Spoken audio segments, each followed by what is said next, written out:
Muito boa noite a todos, aqui é o Yuri do canal Racional Invest. Hoje é sábado, dia 16 de agosto de 2025, iniciando mais um vídeo de fechamento diário da carteira do canal. Sempre lembrando que esse vídeo não é uma recomendação de compra ou venda, tá bem? Vou fazer aqui então o fechamento da sexta-feira, tá? Que foi o dia de ontem, que foi o dia 15, né? Não consegui gravar o vídeo ontem à noite, então estou gravando o vídeo agora para postar aqui para vocês. Bom, em relação ao índice Bovespa, ele fechou a sexta-feira praticamente estável, né? Uma queda aí de 0,01%, cotado a 136.340 pontos. Apesar do terceiro dia seguido de queda aqui no índice, ele mantém ainda a tendência de alta, né? A média móvel de 9 períodos está virado para cima. Pode ser que seja uma pequena correção para novas altas, tá? Indo aqui para a análise dos ativos da carteira, começando com o Banco do Brasil. O Banco do Brasil divulgou os resultados na quinta-feira à noite, né? E todo mundo esperava aí hoje, aliás, no dia de ontem, né, na sexta-feira, uma queda aí nas ações do banco, tendo em vista que os dados que foram divulgados foram piores do que o esperado, né? Seja na questão do lucro, quanto na questão também da inadimplência, né? Porém, o mercado surpreendeu novamente, né? O Banco do Brasil fechou com uma alta expressiva de 4,03%, cotado a R$ 20,65. Ele, inclusive, começou o dia, né, com um gap de baixa enorme, caindo aí, se não me engano, em torno de 4% na abertura. Porém, ele subiu bastante, né, ao longo do dia, aí, fechando com uma alta bem expressiva, que eu nem me lembro a última vez que o Banco do Brasil subiu tanto, né, num único dia. Talvez tenha sido aqui nessa alta aqui do dia 14 de fevereiro, quando naquela vez ele subiu 4,74%. Né? Então estamos falando aí da maior alta aí, possivelmente em cerca de 6 meses, né? Então isso só mostra que o mercado realmente ele é imprevisível e irracional, né? A gente não tem como realmente prever os movimentos do mercado. E cabe a nós, eu acho que apenas analisar da melhor forma racional possível a situação e poder fazer a alocação dos nossos recursos, né? Da forma como a gente acha o mais prudente de acordo com os dados divulgados, né? Acho que não adianta a gente querer fazer uma previsão aí, pelo menos uma previsão de curto prazo, porque eu acho que é impossível, né, a gente prever os movimentos do mercado de um único dia, assim, né? Com a alta de hoje, aliás, de ontem, a média móvel de 9 períodos permaneceu virada para cima aqui, né, obviamente, e isso indica, né, uma tendência de alta aqui em Banco do Brasil. Ele rompeu os topos anteriores aqui e pode engatar agora, né, uma sequência aí de alta. Agora, por que o Banco do Brasil subiu tanto assim na sexta-feira? Não tem como saber, né? A gente só sabe que o mercado, né, fez as ações do banco subirem bastante, entrou uma força compradora bastante forte aí, né? O que não quer dizer que na semana que vem o Banco do Brasil caia novamente, né? Mas, claro, a longo prazo, a tendência é o banco se recuperar, né? Dessa situação complicada de agora, de inadimplência e redução nos lucros, tá? Então, a tendência no longo prazo é as ações subirem, tá? Só que, claro, vamos ter que ter aí uma paciência aí, porque essa recuperação vai ser, ao que indica, vai ser longa, né? Meu preço médio aqui em Banco do Brasil está em R$ 25. Então, consegui recuperar um pouco do prejuízo aí nos últimos dias, né? Nesse dia aqui, no início do mês, o Banco do Brasil havia caído aí quase 7%. E com essas altas aí dos últimos dias, o Banco do Brasil já conseguiu recuperar aquela queda toda expressiva ocorrida nesse mês de agosto, né? Vamos torcer para que isso se mantenha, essa recuperação, né? E o Banco do Brasil possa continuar aí subindo nos próximos dias para buscar melhores preços e a gente diminuir também o prejuízo aqui na nossa operação, né? Indo aqui para o Banrisul. O Banrisul fechou com uma alta aí de 7,95%, cotado a R$ 11,82. O Banrisul também, né, abriu com um gap de alta, fechando com uma alta bem expressiva. A maior alta aí foi maior que a de maio, né, quando dia 15 de maio, quando eles divulgaram os resultados do primeiro trimestre. Então, possivelmente, o Banrisul tenha tido aí, talvez, a alta mais expressiva do ano, né? O Banrisul divulgou na quinta-feira à noite, já depois das 11 horas, os resultados aí do segundo trimestre, e foram dados bem positivos, a gente já vai ver isso na sequência, tá? E o mercado se animou, né, com os dados que foram divulgados, fazendo a ação disparar na sexta-feira, né, quase 8%. Os preços, então, voltaram aí para serem negociados acima da média móvel de 200 períodos. A média móvel de 9 períodos virou para cima, né, com essa alta expressiva, e fez os preços saírem dessa região de caixote aqui, né? Então, acredito que com os dados que foram divulgados, o Banrisul pode continuar subindo. Quem sabe aí, né, num cenário otimista, vir a testar essa região aqui dos R$ 13, que é o topo anterior aqui do dia 15 de maio, né? Meu preço médio aqui em Banrisul está em R$ 10,37. Abrindo aqui os resultados que foram divulgados do Banrisul, tá? Os principais dados aqui a gente vai analisar, né? É o lucro líquido, tá? Do segundo trimestre, de 377 milhões, tá? Quase 378, né? Uma alta anual aí de 52%, tá? E em relação aos dados do terceiro trimestre, uma alta aí de 56%. Então é uma alta bastante expressiva, né? Do Banrisul, tá? O ROI aqui ficou anualizado, né? Ficou em 14,3%. Uma alta também é de 5 pontos base, né? Na comparação anual. A carteira de crédito ficou em 64 bilhões, uma alta anual aí de 17%. Tá? Então, uma margem financeira de 1,6 bilhões, uma alta de quase 10%. A gente consegue ter melhor a visualização, né, do crescimento do lucro, tá? Crescimento aqui de mais de 50%, tanto na comparação trimestral quanto na anual. O ROI também, né, cresceu bastante, ó. Estava no segundo TRI de 2024, né, estava em 9,9%. No primeiro TRI estava em 9,3% e agora saltou, né, para 14,3%. O ROI, né, é um indicador que o mercado gosta de olhar bastante, né, quanto maior, melhor. Então, o ROI aqui chegando na casa dos 15% é realmente um percentual, é um patamar interessante, né? Chegando na casa aí dos 15%, que é um percentual aí que eu considero bastante positivo, né? Não são todos os bancos que têm ROI acima de 15%.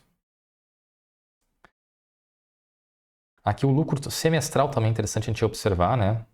Está em 619 milhões. Então, se manter essa média, o Banrisul pode fechar o ano com um lucro acima de 1 bilhão, né? O que seria, pelo menos nos últimos anos, um recorde, porque eu não me lembro de ter um Banrisul ter um lucro líquido acima de 1 bilhão. Pode ser que tenha ocorrido no passado, tá? Antes de 2020, mas recentemente, pelo menos, eu não me recordo de ter um lucro anual aí acima de 1 bilhão, tá? Olhando aqui na parte da inadimplência, que é um indicador também que eu gosto de analisar bastante, né? Eu acho importante. A inadimplência total, né, se manteve estável em 2,2%. Tá? Então, a inadimplência está controlada, né? Se a gente olhar aqui os últimos trimestres, né? Ele veio de 2,3 para 1,7 e foi para 1,2, se manteve estável. E a inadimplência de pessoa jurídica vem caindo na média, né? Saindo de 3,5% do ano passado, né? Em junho do ano passado, e agora fechando em 1,4%. O da pessoa física está com uma pequena tendência de alta, mas pouco expressiva, né? A provisão para devedores duvidosos tem caído, né? Se a gente observar aqui, a provisão está em 184 bilhões, pelo que a gente observa na legenda, né?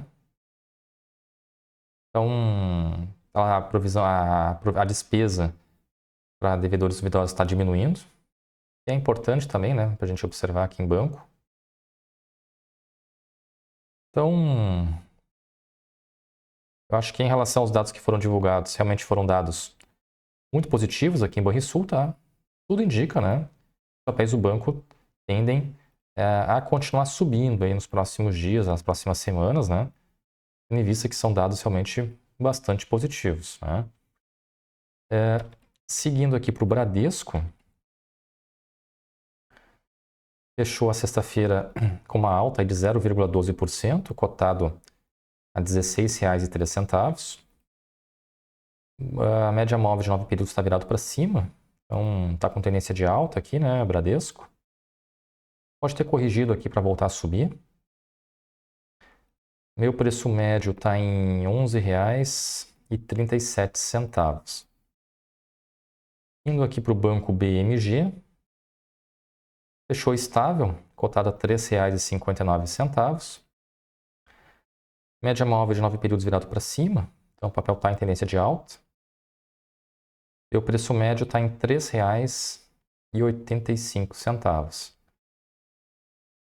Acredito que o Banco BMG tem condições de testar aqui a região da média móvel de 200 períodos, tá? Próxima região de resistência. E o Banco ABC Brasil fechou o dia aí como a sexta-feira, né? Com uma alta de 2,14%, cotada a R$ 21,93. Meu preço médio está em 21,64. Com a alta da sexta-feira, média móvel de 9 períodos virou para cima, indicando aí um viés de alta, né? Então o papel subiu aqui, corrigiu, subiu, corrigiu de novo, subiu novamente agora. Quem sabe pode romper aqui esse topo anterior, né? E quem sabe aí buscar a região dos 22,50, né? Que é a região aí uma região mais forte de resistência, né? No curto prazo. Analisando aqui a planilha de controle dos ativos, então considerando o fechamento das cotações na sexta-feira, né? Eu estou aqui com um prejuízo de 17% em Banco do Brasil e 6% em Banco BMG. Estou tendo um lucro de 40% em Bradesco, 13% em Banrisul e 1% em Banco ABC Brasil. No geral, a carteira está com prejuízo aí de 9%, que dá um prejuízo aí de R$ 453. Então, um ponto positivo, né? A carteira voltou a ficar abaixo dos 10 negativo, né? Na parte do prejuízo. E fazia um certo tempo, né? Que o prejuízo acumulado estava superior a 10%. Conseguiu aí já reduzir, né, um pouco esse prejuízo aí, principalmente pela alta do Banco do Brasil nos últimos dias. Considerando aí os proventos recebidos, aí eu tenho a rentabilidade, tá? Tá negativo em 12% em Banco do Brasil e 4% em Banco BMG. Na parte positiva, estou tendo uma rentabilidade aqui de 41% em Bradesco, 18% em Banrisul e 5% em Banco ABC Brasil. No geral, a rentabilidade, então, da carteira está negativa em 5% e dá uma rentabilidade em valores, né, R$ 251 negativos. Então, o patrimônio da carteira encerrou a sexta-feira com um valor de R$ 4.240,27, o que é um recorde de patrimônio, tá? O recorde anterior havia sido lá no dia 14 de maio, né? E de lá para cá, a carteira, né, entrou em uma tendência de baixa bem expressiva em função aí, da queda, né, em Banco do Brasil após a divulgação dos resultados do dia 15 de maio. Né? No dia 16 de maio a carteira caiu com quase 9%. E de lá para cá veio a questão do tarifaço, né, aquela coisa toda. Então, a carteira não andou bem de lá para cá. Então foram necessários aí 93 dias, tá? Considerando aí então os aportes que eu fiz também em junho, julho e agosto, né? E mais a melhora também da rentabilidade, né? da carteira, para a gente conseguir novamente, né? ter um recorde de patrimônio histórico aqui na carteira do canal, que durou 93 dias. Vou deixar registrado aqui esse prazo para ver quanto tempo vai levar, né? Para a gente ter, espero que não ocorra tão cedo, mas eventualmente se a gente tiver uma nova queda significativa da carteira, para ver quanto tempo leva, né? A carteira voltar a ter um recorde. Eu acho que é importante, né? Que a carteira continue subindo aí ao longo do tempo, levando em consideração tanto a variação das ações, quanto também o reinvestimento dos dividendos e os aportes do bolso, né? Então, realmente, após 93 dias, sem me desfazer de nenhuma ação, fazendo novos aportes, conseguimos aí restabelecer, né, um novo recorde aí na carteira do canal. Foi uma alta expressiva na sexta-feira, né, uma alta de 3,46%, que representou aí R$ 141,79. O Ibovespa havia caído, né, 0,01%. Então, o alfa da carteira ficou positivo em 3,47%. Destaque aqui, né, que foi, vamos ver quantos dias seguidos que a carteira vem subindo. 3, 6, 7, 8. 8 dias consecutivos de alta na carteira, tá? Então, desde o dia 6 de agosto a carteira vem subindo. Nesse período a carteira se valorizou aí R$ 340. Né? E também em vários desses dias o alfa da carteira, né, a carteira performou melhor que o índice Ibovespa. Então, tem sido aí esse mês de agosto como um todo, né, um mês positivo aqui para a carteira do canal.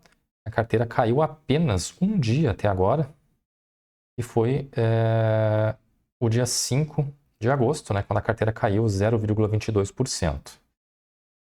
Claro que na sexta-feira, né, que foi o dia 1º de agosto, que houve aquela queda expressiva em Banco do Brasil de cerca de 8%, né? Aqui acabou ficando positivo porque foi o mesmo dia em que eu fiz o aporte, né? Na carteira, comprando mais ações do Banco do Brasil. Não fosse o aporte aqui, esse dia também teria sido negativo, né? Mas por conta do aporte que eu fiz de cerca de R$ 300, acabei fechando, né, o dia com uma variação positiva na carteira. Então, mesmo que contabilizasse esse dia 1º de agosto e o dia 5, a gente teria aqui 11 dias de negociações, né? E em apenas 2 dias a carteira teria caído, né? Então, realmente tem sido um mês de agosto positivo aqui para a carteira do canal. E vamos torcer para que a segunda quinzena do mês também seja assim, a carteira possa continuar se recuperando, para a gente diminuir o prejuízo e, quem sabe, inclusive, voltar aos patamares aí positivos, né? Voltar a ter lucro aí na variação da carteira. Tá bem, pessoal? Então, em relação ao vídeo de hoje seria isso. Agradeço quem assistiu o vídeo até aqui. Não se esqueça de curtir o vídeo, de se inscrever no canal. Um grande abraço a todos e até o próximo vídeo.